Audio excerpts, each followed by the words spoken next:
For 50 years, Frank Miller ordered the same thing at Mel's Diner. Black coffee, 2 eggs over easy, wheat toast. He sat in the corner booth, read his paper in silence, and never spoke to anyone except to say thank you to the waitress. Until June 6th, 2019, when the TV news mentioned D-Day's 75th anniversary. That's when his coffee cup slipped from his trembling fingers, crashed to the floor, and he whispered 4 words that changed everything. I was there, son. Welcome to Forgotten Heroes Stories. Before we continue this powerful story of silence, memory, and the weight of history, tell me in the comments, what city are you watching from today? And if you believe stories like Frank's deserve to be remembered, hit that subscribe button. These voices matter, and your support helps us keep them alive. The bell above the door at Mel's Diner had been ringing the same tune since 1967, and Ruby Thompson had been hearing it for most of those years. She knew the sound of every regular's footsteps on the checkered linoleum floor. Mrs. Patterson shuffled in at 6:30 for her decaf and Danish. Bill from the hardware store stomped in around 8, still wearing his work boots. But at exactly 7:15 every morning, like clockwork, came the measured steps of the man everyone simply called Mr. Miller. Frank Miller was what you might call a creature of habit, not in the way that annoyed people, but in the way that made him invisible. He was average height, maybe 5'9", with gray hair that he kept neat but not fussy. His clothes were always clean, pressed khakis, button-down shirts in muted colors, and a brown leather jacket that had seen better decades but was still solid. He moved like a man who was comfortable taking up only the space he absolutely needed. He never varied his routine. Corner booth, back to the wall, facing the door. Ruby had learned not to ask if he wanted the usual. She just brought it. Black coffee in the white ceramic mug, 2 eggs over easy, wheat toast cut diagonally and grape jelly on the side, though he never touched the jelly. He ate methodically, read his Springfield Tribune from front to back, and left exactly $8 on the table, enough to cover the meal and a decent tip, calculated down to the penny.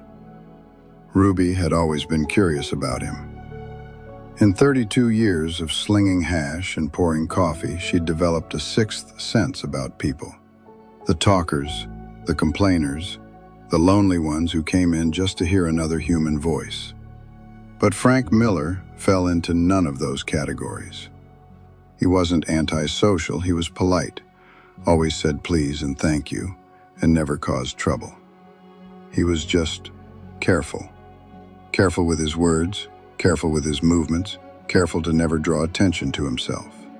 The other regulars had tried to draw him out over the years. Bill Henderson from the hardware store had attempted to start conversations about the weather, sports, local politics. Frank would nod politely, give one-word answers, and return to his newspaper. Mrs. Patterson had invited him to her church's potluck dinner 3 separate times. He'd thanked her kindly, but declined. Even Ruby's attempts at friendly chatter, commenting on news stories or asking about his weekend plans, were met with the same gentle but firm politeness that kept everyone at arm's length. Probably just shy, Ruby would tell the other staff members when they speculated about the quiet man in booth 7. But she knew it wasn't shyness. Shy people wanted to talk, but couldn't. Frank Miller could talk just fine. He simply chose not to. There was a difference. And Ruby had learned to recognize it in the way he held his shoulders, the way his eyes scanned the room when he first walked in, the way he never sat with his back to an entrance. The diner itself was a slice of small-town Americana that hadn't changed much since the Eisenhower administration. Red vinyl booths with silver piping, a long counter with chrome stools, and a milkshake machine that still worked if you knew how to coax it. The walls were decorated with black and white photographs of Springfield's better days, the old movie theater, the Main Street Parade of 1952, the high school football team that won state in 1963. It was the kind of place where coffee was strong, portions were generous, and everyone knew everyone else's business, except for Frank Miller's business. Nobody knew where he lived, though someone had seen him walking toward the Elm Street neighborhood.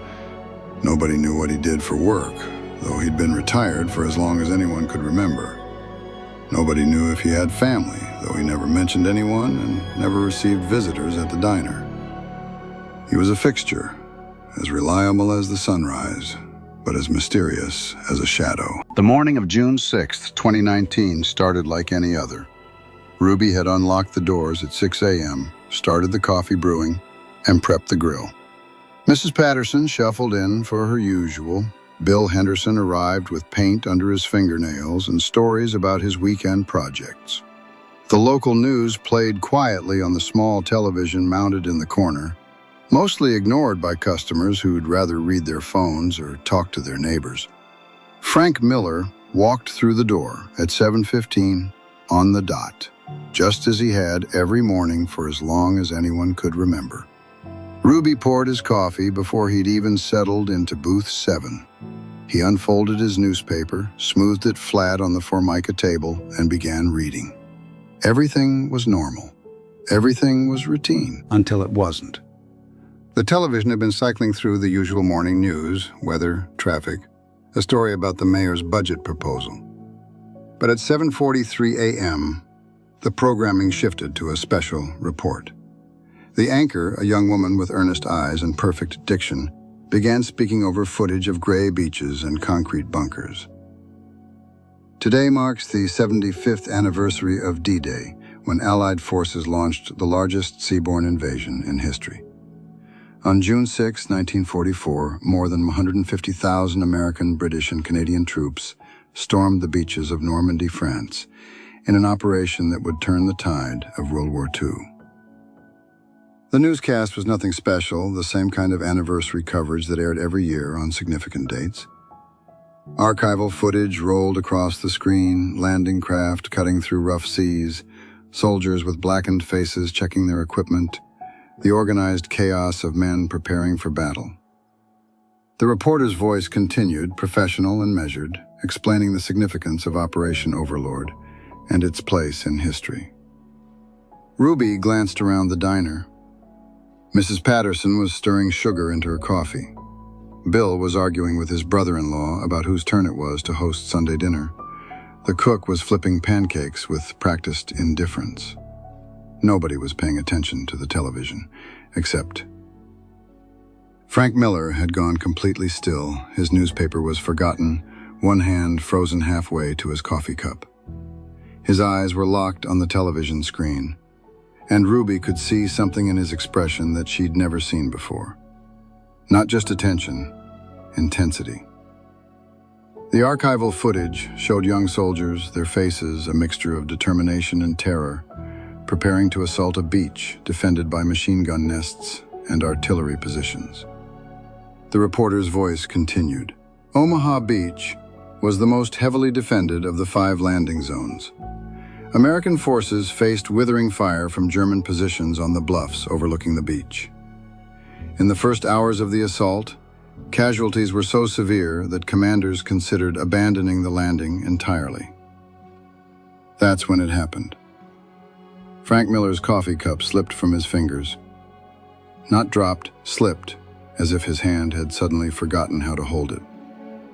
The white ceramic mug hit the table, bounced once, and shattered on the linoleum floor. Black coffee spread across the checkered pattern like spilled ink, and the sound of breaking pottery cut through the morning chatter like a gunshot. Every conversation stopped. Every head turned toward booth 7. Ruby dropped her dish rag and started toward him, but Frank Miller wasn't looking at the mess on the floor. He was staring at the television screen, where grainy footage showed landing craft approaching a beach under heavy fire. His lips were moving, but no sound was coming out. Ruby could see his hands trembling, could see the color draining from his face. And then, in a voice so quiet she almost missed it, Frank Miller spoke 4 words that would change everything. I was there, son. The entire diner fell silent. Ruby stood frozen with her dish rag in hand. Bill Henderson's fork hung halfway to his mouth. Even Mrs. Patterson stopped stirring her coffee. The only sound was the television, where the reporter was explaining the tactical challenges of the Normandy invasion. Frank Miller seemed to realize that everyone was staring at him. He looked around the diner with the expression of a man who had just revealed a secret he'd kept for 50 years. His hands were still shaking, and Ruby could see tears beginning to form in his eyes. He started, then stopped.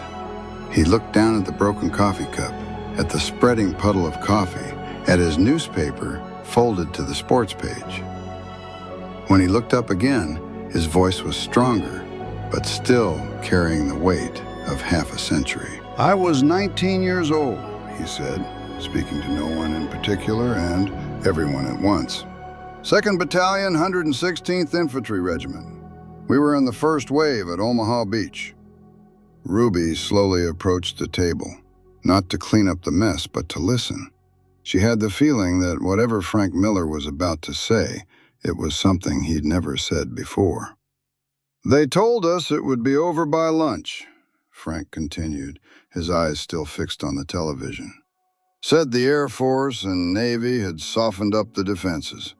Said the Germans would be too stunned to fight back effectively. They were wrong about all of it." On the screen, the archival footage showed landing craft doors dropping open, soldiers charging into chest-deep water under fire. Frank Miller watched with the expression of a man seeing his own memories played back to him. "The water was so cold it took your breath away," he said quietly. "And rough. Waves 6 feet high, maybe more. Half the guys were seasick before we even saw the beach. But that wasn't the worst part." He paused, and Ruby could see him struggling with something. Not the memory itself, but the decision to speak it aloud.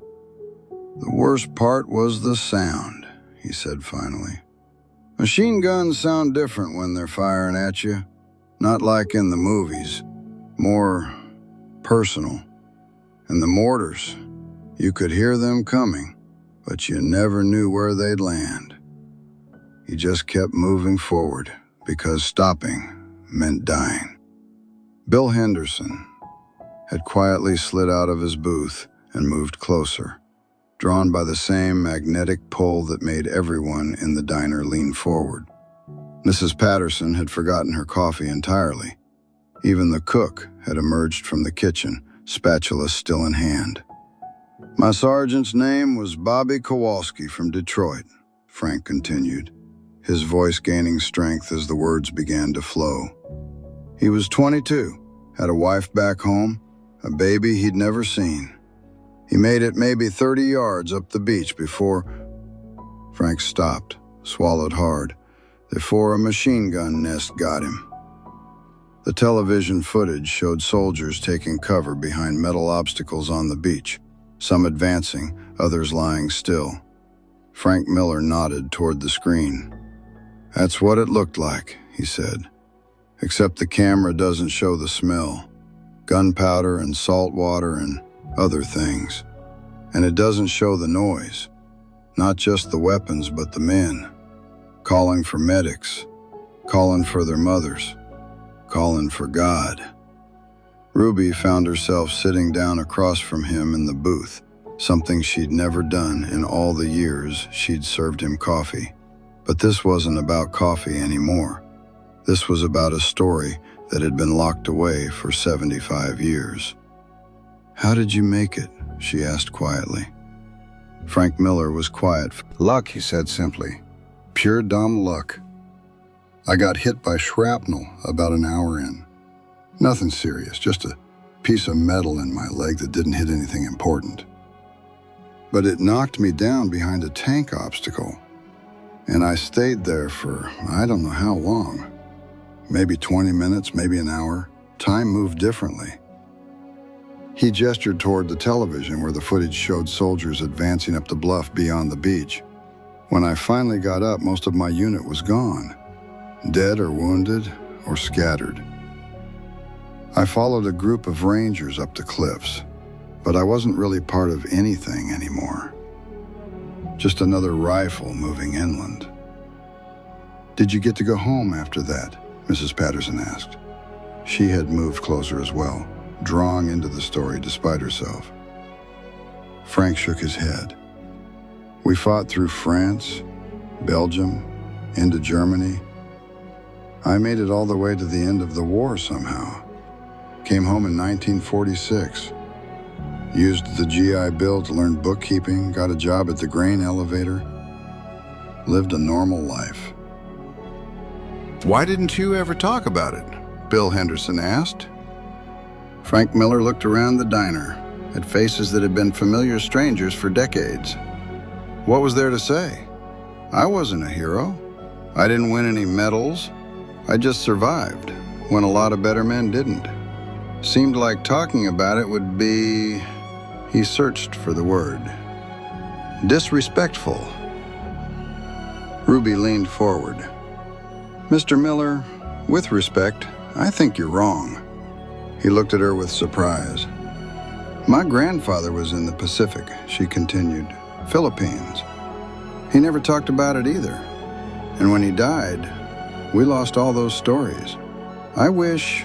She paused, choosing her words carefully. "I wish someone had asked him the right questions." The television had moved on to other news, but nobody in the diner was paying attention anymore. They were all focused on the quiet man in booth 7 who had just revealed that he'd been carrying one of the most significant events in human history around with him for 75 years. "What was it like coming home?" Ruby asked. Frank Miller considered the question for a long time. "Strange," he said finally. "Everything looked the same, but you felt different. Like you'd seen something that changed you, but nobody else could see it. People would ask, 'How was the war?' Like you'd been on vacation. What do you say to that?" "Well, I watched my friends die on a beach in France. But thanks for asking?" He laughed, but it wasn't a happy sound. "So you just don't say anything. You get a job, you try to build a life. You pretend the dreams will stop eventually. And after a while, people stop asking, and you start to think maybe it's better that way." "But it wasn't better, was it?" Ruby asked gently. Frank Miller looked down at his hands, still folded on the table. "No," he said quietly. "It wasn't better. It was just quieter." The silence stretched out, but it was a different kind of silence than usual. Not the silence of strangers avoiding eye contact, but the silence of people absorbing something important. "Tell us about Bobby Kowalski," Mrs. Patterson said suddenly. Frank looked up with surprise. "What?" "Your sergeant, Bobby Kowalski from Detroit. What was he like?" Frank Miller's expression softened, in a way Ruby had never seen before. Bobby was the kind of guy who remembered everyone's birthday, shared his cigarettes even when he was running low. He had pictures of his wife in his helmet, Helen. Her name was Helen, pretty girl with dark hair. He'd show them to anyone who'd look. "What happened to Helen?" Bill asked. "I don't know," Frank admitted. "I always wondered, but I never tried to find out. Maybe I was afraid of what I'd learn." Ruby stood up and walked to the old payphone near the restroom. It hadn't been used in years, but there was still a phone book underneath it, thick and yellow. She brought it back to the table. "What was Bobby's last name again?" she asked. "Kowalski. Kowalski. Ruby opened the book to the white pages and began scanning. "There are 17 Kowalskis in Detroit," she said, but she pointed to one entry. "Look at this. H. Kowalski on Elm Street." Frank Miller stared at the listing. "You think only one way to find out," Ruby said. What happened next would take place over several phone calls, a few carefully worded letters, and one very emotional conversation between two very old people who shared a connection across 75 years. But that's a story for another day. What matters is that Frank Miller stopped being invisible that morning. Not because he became loud or demanding attention, but because he finally allowed himself to be seen. The man who had ordered the same breakfast for 50 years, who had sat in the same booth and spoken only when necessary, had been carrying the weight of D-Day in his silence. Ruby never charged him for the broken coffee cup. In fact, she kept the pieces in a small box under the register, though she couldn't quite explain why. Maybe because they marked the moment when a story that had been buried for 75 years finally found its way to the surface. Frank Miller still comes to Mel's Diner every morning at 7:15. He still orders black coffee, 2 eggs over easy, and wheat toast. But now, sometimes, he talks about Bobby Kowalski and Helen, about the cold water at Omaha Beach and the friends who didn't make it home, about the weight of carrying other people's stories and the relief of finally setting them down. And every June 6th, Ruby makes sure the television is turned up when the news covers D-Day anniversaries. Not because Frank needs to relive the experience, but because some stories are too important to be carried in silence. The heroes of D-Day weren't just the ones who charged the beach or scaled the cliffs or won the medals. They were also the ones who came home and tried to build normal lives while carrying extraordinary memories. They were the ones who chose silence, not because they had nothing to say, but because they thought no one needed to hear it. They were wrong about that. We need to hear it. We need to know that heroes don't always look like heroes. That courage sometimes sounds like the quiet voice of an old man in a diner, admitting that he was there when history was made. So I ask you now, have you ever met someone like Frank Miller? Someone who carried more than they ever let on? Someone whose silence held stories that deserve to be told? Share their memory in the comments below. Let this be a place where forgotten voices find their way back to the light. And if this story touched you, if you believe that voices like Frank's matter, subscribe to Forgotten Heroes Stories. Hit that notification bell. Share this video with someone who needs to remember that ordinary people have always been capable of extraordinary things. Because the greatest generation is leaving us, one quiet breakfast at a time. But their stories don't have to leave with them. We'll see you next week with another story of quiet courage and loud hearts. Until then, remember, sometimes the most important words are the ones that take 75 years to say. Thank you for listening. Thank you for remembering. And thank you for keeping these stories alive.